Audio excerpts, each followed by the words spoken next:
Olá, olá! Olha só, vamos falar agora neste vídeo sobre Os Lusíadas. Vamos falar sobre Luís Vaz de Camões, o maior escritor em língua portuguesa de todos os tempos. Gente, quem foi Camões? Camões, soldado lusitano. Este soldado lusitano, nascido em 1524 ou 25, não sabemos a data do seu nascimento, e ele morre em 1580.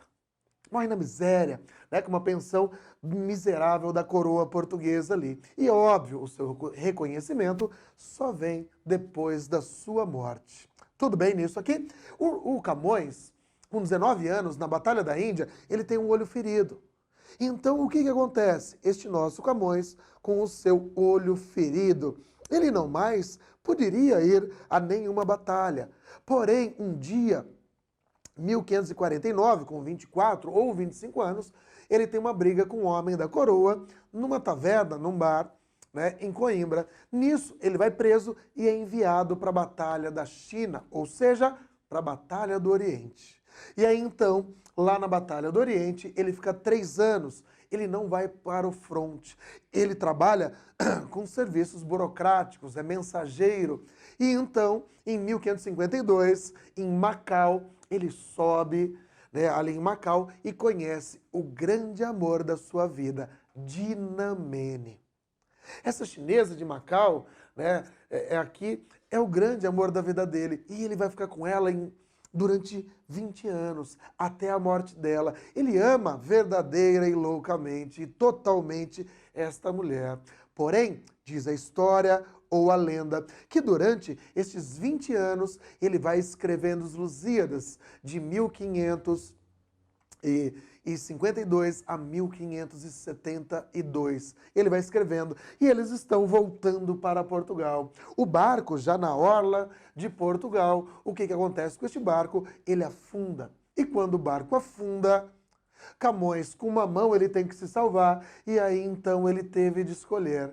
Com a outra mão, ou ele salvaria Dinamene, o grande amor da sua vida, ou ele salvaria quem? Ou ele salvaria o manuscrito, o rascunho, o original dos Lusíadas. E ele vai salvar quem, gente? Temos os Lusíadas. Ele salva os Lusíadas. E a sua amada, e a sua mulher morreu afogada. Você fala, meu Deus, mas ele amava a sua mulher e ele a deixou morrer afogada? Pois é. Vinícius de Moraes vai dizer que todo amor só é grande se for triste. Não dá pra gente se amarrar, né, nisso aí. Mas foi o que aconteceu. Camões morre 8 anos depois de Dinamene. Morre em 1580, ela morreu ali em 1572, quando ele publicou, né, em seguida os Lusíadas. Ele sente falta da sua amada, né, ele ama a sua amada, mas ele escolheu o livro. Né? É uma relação aqui muito louca. Por quê? Porque a gente tem este jogo na vida. Ou o grande amor, ou a carreira. Ah, não dá para ter os dois? Não sei. Mas nós só falamos do Camões hoje e ele só se tornou o grande nome em língua portuguesa, né? E o maior nome da língua portuguesa em todos os tempos, ele só se tornou. Por quê? Porque ele fez essa escolha. Os Lusíadas é a maior obra em língua portuguesa que nós temos. É um grande poema, é absurdamente fantástico. Este poema de Camões. E é isso que nós vamos ter aqui. Os Lusíadas, poesia épica. O que é a poesia épica? É uma poesia heróica. Caramba, uma poesia heróica? Exatamente. Exatamente isso. E aí nós teremos o que nesta nossa poesia heróica? Olha só, Camões narra os feitos heróicos do povo lusitano. Mas essa obra, ele demorou 20 anos para fazer. E aí, às vezes, pela estrutura, o aluno fala, entendi porque ele escolheu a obra e não a sua amada. Mas não é essa a questão, né? Este o jogo. O que acontece com este livro, né? Com os Lusíadas? Gente, 8.816 versos. Caramba, tudo isso? Tudo isso. Gente, olha só, 8.816 versos. Nós teremos 1.102 estrofes. Caramba, 1102 estrofes? Pois é, em oitava rima. 1102 estrofes, cada estrofe tem 8 versos rimados. O que isso quer dizer? Teremos 8.816 versos. Todos os versos têm 10 sílabas, nenhum falha. 1102 vezes o esquema de rima. Como assim o esquema de rima? Vou colocar aqui para você dar uma olhada. Olha só, aqui em todos, né, eu tenho A, B, A, B, A, B, C, C.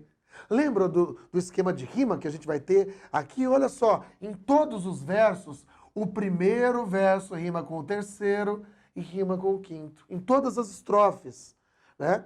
O primeiro, o terceiro e o quinto rimam entre si. O segundo verso, o quarto e o sexto vão rimar entre si. E o sétimo e o oitavo vão rimar entre si. Nunca falha. Quantas vezes ele faz isso? 1102 vezes. Ele vai fazer esse esquema de rima.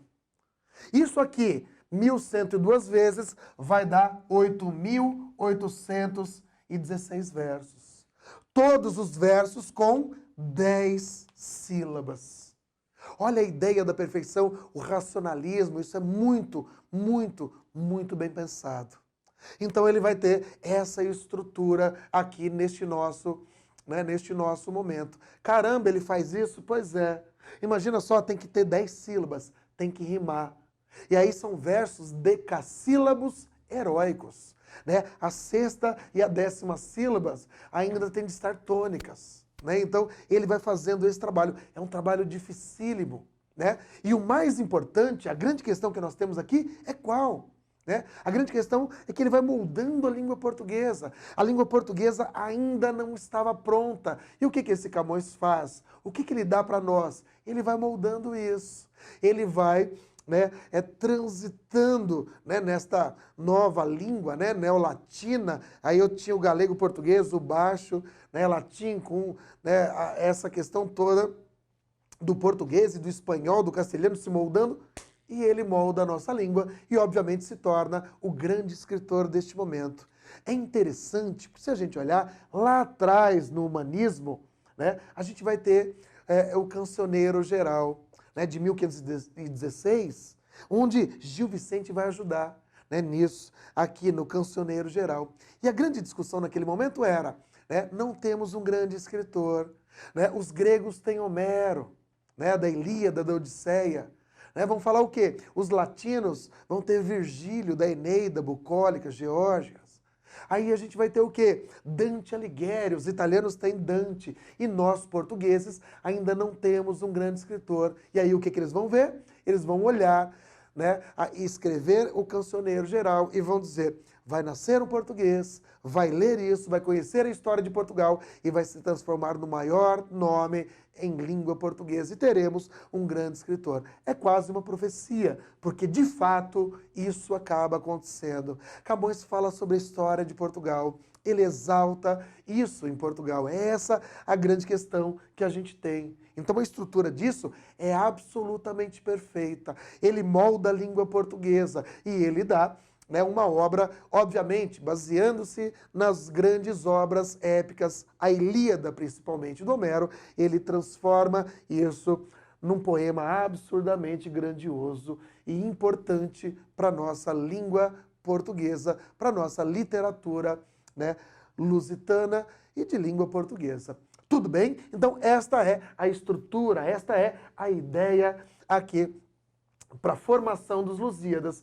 E então veremos no próximo vídeo o enredo, a história e como ele vai moldar isso, misturando, né, ficção, realidade, mitologia, né, com a história de Portugal. Vamos ao próximo enredo dos Lusíadas.